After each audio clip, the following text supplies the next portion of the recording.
para estudiar al Antiguo Egipto, lo primero tiene que ser saber poner Egipto en un mapa. Esto es Egipto. Aquí en el norte de África, aquí estaría Europa y esto es España. Y no podemos entender la civilización del Antiguo Egipto sin conocer el territorio donde Egipto estaba. Hay dos paisajes. Por un lado, el Alto Egipto, que es un desierto, pero cruzado por un enorme río, el río Nilo, y el Bajo Egipto, en la costa, en la desembocadura del río, que es un delta. Un delta es una zona pantanosa. Y este territorio, el paisaje de Egipto, le daba dos ventajas a los antiguos egipcios. Por un lado, Egipto está en medio del desierto. Claro, el desierto les separa de los enemigos, porque para atacarles tenías que cruzar el desierto sin agua, lo cual era muy difícil en aquella época. Así que Egipto apenas va a ser atacado a lo largo de su historia y va a poder desarrollar su civilización en paz. Pero claro, lo malo es que en el desierto no se puede vivir porque no hay agua. Pero por este desierto, como veis y como sabéis, pasa un río, el río Nilo. El río Nilo permite el cultivo. It allows crops. Porque el río Nilo en verano se desborda e inunda las orillas. En septiembre el río se hace más chico y queda un suelo húmedo llamado limo, que es buenísimo para la agricultura porque es muy fértil. Pero claro, para desarrollar la agricultura hacía falta saber controlar el régimen de crecidas de este río, para que la inundación, en vez de ser una tragedia y un desastre, fuese una ventaja. Entonces, ¿qué hicieron los egipcios? Construyeron diques y canales para contener el agua, para distribuir el agua por los campos. Hicieron un calendario para prever las crecidas y que no les cogieran por sorpresa. El año de los egipcios lo dividieron en 365 días, como el nuestro, pero sin años bisiestos. Y para poder hacer estas tareas, los diques, los canales, los cálculos del calendario, pues todo esto obligó a los egipcios a ser muy buenos en el cálculo, en la geometría. Los egipcios eran muy buenos matemáticos y muy buenos ingenieros. Y todo ello obligados por su paisaje, para poder vivir allí. Y además, en las orillas del río construyeron todas las grandes ciudades y se iba de unas a otras navegando por el río. Así que el Nilo se convirtió en la gran carretera, en la gran vía de comunicación del Antiguo Egipto. Bueno, pues ya sabemos de dónde vivía la civilización egipcia. Pero ¿cómo se formó la civilización egipcia? Pues al principio, todas estas ciudades eran ciudades-estado. ¿Te acuerdas de lo que era una ciudad-estado? Ciudades independientes, cada ciudad con su propio rey, cada ciudad con sus leyes diferentes, cada ciudad con sus dioses, cada ciudad con su moneda. Pero hacia el año 3000 a.C., más o menos, una de estas ciudades, Menfis, gobernada por el faraón Narmer, pues conquistó todas las demás, el Alto y el Bajo Egipto, y así unió Egipto.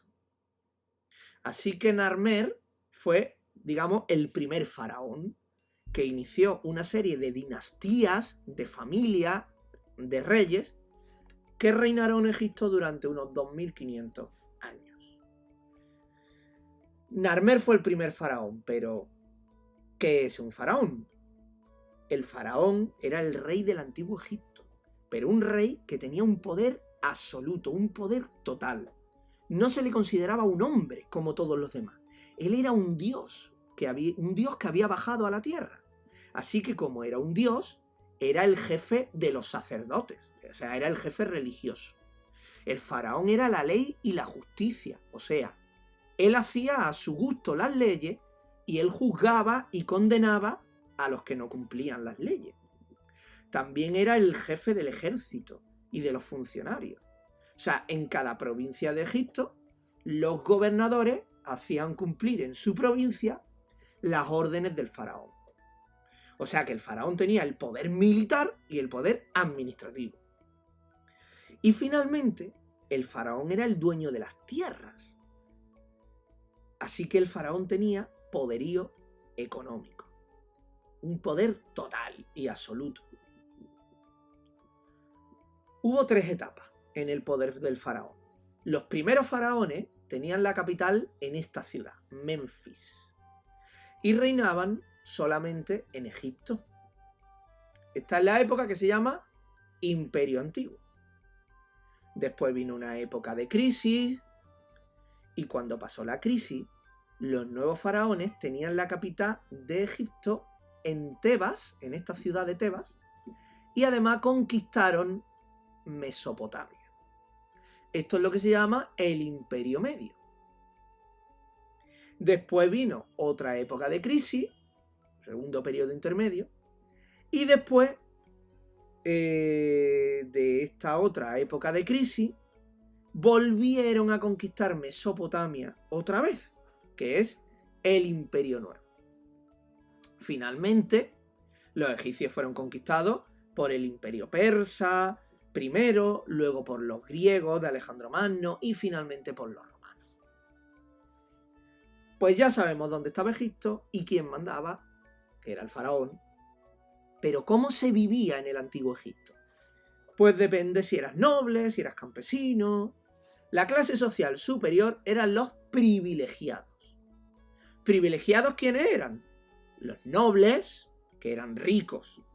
¿Por qué? Pues porque el faraón, a cambio de que fuesen fieles a él, les regalaba tierra o les nombraba embajador, en fin, cargos políticos.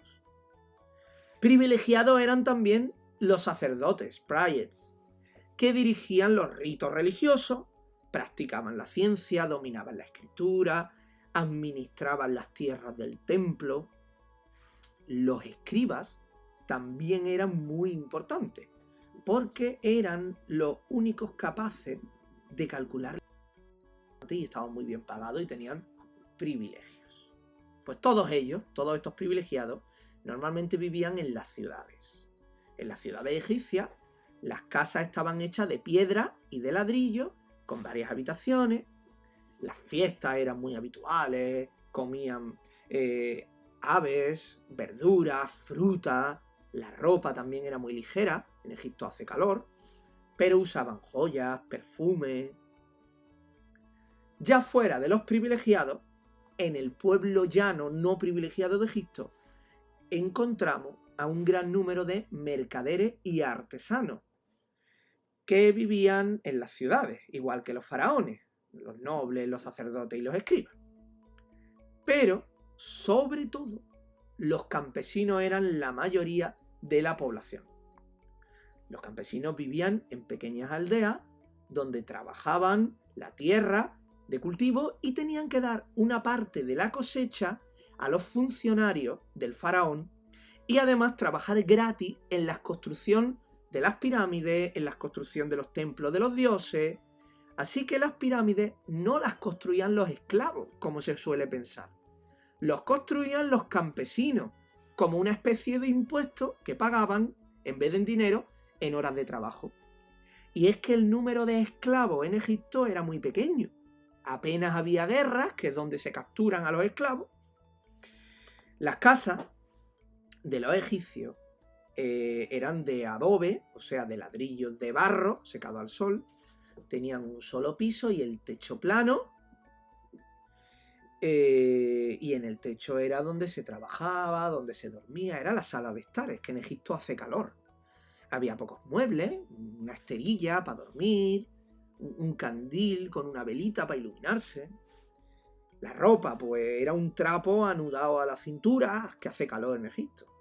Y bueno, el pan y la cerveza era básicamente la dieta. También comían lentejas, guisantes, higos, uvas, pescado seco. Pero lo que apenas comían los campesinos eran carne. Y las familias egipcias tenían muchísimos hijos. Los padres eran los que acordaban los matrimonios de los hijos. Y bueno, los chicos se casaban a los 14 años más o menos. y las chicas más o menos hacia los 12 años. Seguro que os parece que se casaban muy jóvenes, pero es que la esperanza de vida en el Antiguo Egipto era de unos 40 años, o sea que no vivían muchos años tampoco. Y las hijas, bueno, era una sociedad patriarcal, las hijas tenían que cuidar de los padres cuando se hacían mayores, garantizar la momificación, que se hiciera una momia con los padres cuando morían, y esto nos lleva a las creencias, a la religión de los egipcios. Los egipcios creían en más de un dios, creían en muchos dioses, es decir, los egipcios eran politeístas. Entre todos estos dioses destacan algunos que son los más importantes, como Ra, que era el dios del sol, y lo representaban con el disco solar en la cabeza, una cabeza con forma de halcón. Amón era el dios de la ciudad de Tebas, que se convirtió en la capital de todo Egipto. Osiris era el dios de la otra vida, y lo representaban con forma de momia. Isis era la diosa de la fertilidad, representada también con un disco solar entre los cuernos de su cabeza. Horus era el dios que protegía al faraón y se relacionaba con un halcón. Otros dioses eran Tot, que era el dios de la sabiduría, Hathor era la diosa del amor, Set era el dios de la tiniebla, Anubis era el dios de los muertos. Además, la gente adoraba a dioses familiares, o sea, dioses de su familia solamente, y se protegían con muchos amuletos, eran muy supersticiosos los egipcios. Pero bueno, como veis, al principio los dioses eran zoomorfos, es decir, tenían forma de animal. Los egipcios convirtieron en dioses a los animales que le eran útiles. El cocodrilo, por ejemplo, que les anunciaba que ya iba a tocar la crecida del río. El chacal, que es una especie de perro que limpiaba la carroña de la ribera del río. Pero con el tiempo, estos dioses fueron adoptando forma antropomorfa, es decir, forma humana. Aunque en algunos casos, como veis, todavía tenían un aspecto medio zoomorfo. O sea, cuerpo de hombre y cabeza de animal. Los dioses tenían sus templos, claro. ¿Cómo eran los templos egipcios? Pues se construían en piedra, por eso no se han destruido y se han conservado hasta nuestros días, y tenían las siguientes partes. Primero tenían una entrada monumental con dos obeliscos, que son estas dos torrecillas de aquí, a las que se llegaba por la avenida de las Esfinges. Este es el pilón. Las esfinges son estas figuras. Aquí las vemos mejor. Por la entrada se llegaba a un patio con un pórtico alrededor que daba sombra, y este patio era hasta donde podía llegar el pueblo llano, o sea, los campesinos, los artesanos, hasta aquí podían entrar. Por este patio se entraba a una sala con columnas, llamada sala hipóstila. Hipóstila significa con muchas columnas en griego. Hasta esta sala era donde podían acceder, donde podían llegar los funcionarios, los nobles. Y finalmente se llegaba al santuario, que era la habitación donde se guardaba la estatua del dios. Y solo los sacerdotes, el faraón y sus más allegados podían llegar hasta aquí. En estos templos vemos que los egipcios no usaban ni el arco ni la bóveda en ningún momento, como si pasaba en Mesopotamia, sino que son construcciones rectas, líneas horizontales y verticales. Y esto, construir todo recto, se llama arquitectura arquitrabada. Para la religión egipcia, cuando te morías, el alma pasaba a la vida de ultratumba. Ellos al alma la llamaban el Ka. Pero para eso, para poder vivir en la vida de ultratumba, tenías que conservar tu cuerpo. Así que los convertían en una momia disecada. Las técnicas para conservar el cuerpo pues varían según la categoría de cada persona. No es lo mismo con los más pobres, que eran técnicas muy simples, que con las clases más importantes. con las personas más importantes, primero se retiraba el cerebro a través de la nariz, se limpiaba el abdomen, o sea, del abdomen lo abrían y le quitaban los intestinos, todos los órganos, que lo metían en unos vasos de aceite para conservarlos y que no se pudrieran. Y entonces rellenan el vientre que han vaciado, lo rellenan con especias, plantas aromáticas, vino, todo tipo de cosas que conserven. Y luego se cosía y finalmente se cubría el cuerpo, la piel, con carbonato sódico. Durante 60 días lo dejaban en remojo de carbonato sódico y luego lo envolvían con vendas muy finas. Una vez hecho esto,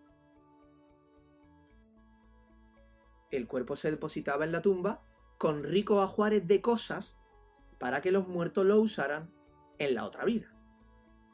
Hubo 3 tipos de tumbas a lo largo de la historia egipcia.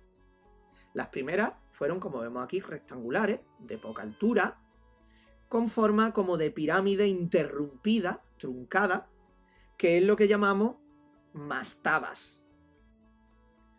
Como veis, la mastaba tiene un pozo excavado en el suelo, al fondo del cual está la cámara con el sepulcro, la cámara sepulcral. A ras de tierra tiene una capilla con un pequeño compartimento, el serdab, que es la estatua del muerto. Con el tiempo se hacían mastabas más grandes y monumentales, y así, de la superposición de mastabas, nació la pirámide. Entonces en la pirámide se enterraba el faraón, mientras que los nobles se seguían enterrando en mastabas. ¿Cómo eran por dentro las pirámides? Pues la cámara funeraria estaba dentro, pero oculta. Tenía falsos pasillos o corredores para que fuese un laberinto y evitar el robo del ajuar. El tamaño y la colocación de estas pirámides además responden a cálculos muy estrictos, cálculos matemáticos. Por ejemplo, estas ventanas que se pensaban que eran de ventilación, ahora se sabe que están orientadas apuntando a determinadas estrellas. Recordad que eran muy buenos astrónomos, matemáticos. Finalmente, por el miedo a los saqueos de las riquezas de las tumbas, los faraones al final prefirieron ser enterrados en hipogeos. ¿Y qué es un hipogeo? Los hipogeos son grandes tumbas con sus cámaras funerarias excavadas bajo tierra como una cueva artificial. Tanto en la mastaba como en las pirámides como en los hipogeos, las paredes se decoraban con escenas de la vida del difunto, del muerto, o sobre cómo realizar el paso a la vida de ultratumba.